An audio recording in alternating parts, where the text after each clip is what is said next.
7वें वेतन आयोग के तहत सैलरी पा रहे कर्मचारियों के लिए 8वें वेतन आयोग 7 एचसीपीसी दहाक से पहले एक बड़ी खुशखबरी आई है। कर्मचारियों के महंगाई भत्ते डियरनेस अलाउंस हाइक में इजाफा कन्फर्म हो गया है।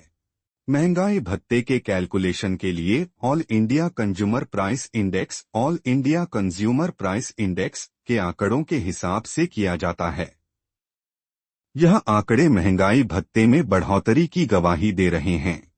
जनवरी 2025 से शुरू होने वाला महंगाई भत्ता जुलाई से दिसंबर 2024 तक के AICPI एक पाए के आंकड़ों के आधार पर तय होगा है।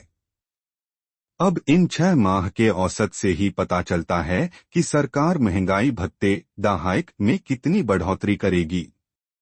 महंगाई भत्ते में बढ़ोतरी और इसके ऐलान को लेकर अपडेट के बारे में चलिए जानते हैं। सरकारी कर्मचारियों को 8वें वेतन आयोग 8th पे कमीशन के लागू होने से पहले महंगाई भत्ते की बढ़ोतरी की सौगात मिलेगी। महंगाई भत्ते डियरनेस अलाउंस में इजाफे के ऐलान के साथ ही 1,15,00,000 परिवारों के चेहरे खिल उठेंगे। देश में 50 लाख के करीब सरकारी केंद्रीय कर्मचारी और 65 लाख के करीब सेवानिवृत्त केंद्रीय सरकारी कर्मचारी हैं। महंगाई भत्ते दहाक अपडेट में बढ़ोतरी का लाभ सरकारी कर्मचारियों और पेंशन भोगियों दोनों को मिलेगा। 8th पे कमीशन जनवरी 2026 में नहीं लागू होगा। 8वां वेतन आयोग इस महीने से मिलेगा बढ़ा हुआ पैसा, कर्मचारियों के लिए बड़ा अपडेट। 7वें वेतन आयोग के तहत सैलरी हासिल कर रहे कर्मचारियों की बेसिक सैलरी में महंगाई भत्ता जुड़कर मिलता है। महंगाई भत्ते की गणना AICPI के आंकड़ों पर आधारित होती है। यह छमाही के औसत आंकड़ों पर निर्भर करती है। ऐसे में नवंबर तक के AICPI के आंकड़ों के आधार पर अनुमान लगाया जा रहा है कि केंद्रीय कर्मियों के लिए DA में 3% की बढ़ोतरी लगभग कन्फर्म हो चुकी है। सेवारत और सेवानिवृत्त कर्मचारियों के लिए फिलहाल जुलाई 2024 से 53% महंगाई भत्ता चल रहा है।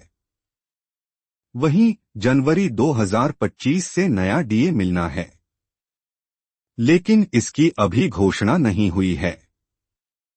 पहले के आंकड़ों को देखें तो सरकार आम तौर पर मार्च में होली के आसपास महंगाई भत्ते की घोषणा करती है। यह 1 जनवरी से ही प्रभावी माना जाता है। ऐसे में इस बार भी मार्च में होली से पहले महंगाई भत्ते की घोषणा होगी तो मार्च में जनवरी व फरवरी के एरियर के साथ खाते में पेंशन और सैलरी आएगी। सरकारी कर्मचारियों की सैलरी में इजाफा उनकी बेसिक सैलरी पर निर्भर करता है। बेसिक सैलरी के आधार पर ही कर्मचारी का महंगाई भत्ता तय होता है कि किसी कर्मचारी की बेसिक सैलरी 30,000 रुपये होगी तो उसकी सैलरी में फिलहाल 53% DA मिल रहा है, यानी उसको 15,900 रुपये बेसिक सैलरी में जुड़कर मिल रहे हैं। उक्त कर्मचारी की ग्रोस सैलरी 45,900 रुपये होगी। वहीं अब बढ़कर 56% DA होने पर DA 16,800 रुपये होगा। ऐसे में कर्मचारी की ग्रोस सैलरी 46,800 रुपये होगी, यानी 3% DA बढ़ने पर सैलरी में 900 रुपये की बढ़ोतरी होगी और 2 माह के एरियर के साथ मार्च में 2,700 रुपये बढ़कर सैलरी आएगी। वहीं बढ़ी हुई सैलरी मार्च में ऐलान होने के बाद भी अप्रैल में मिलती है तो 3 माह के एरियर के साथ 3,600 रुपये सैलरी में बढ़कर आएंगे।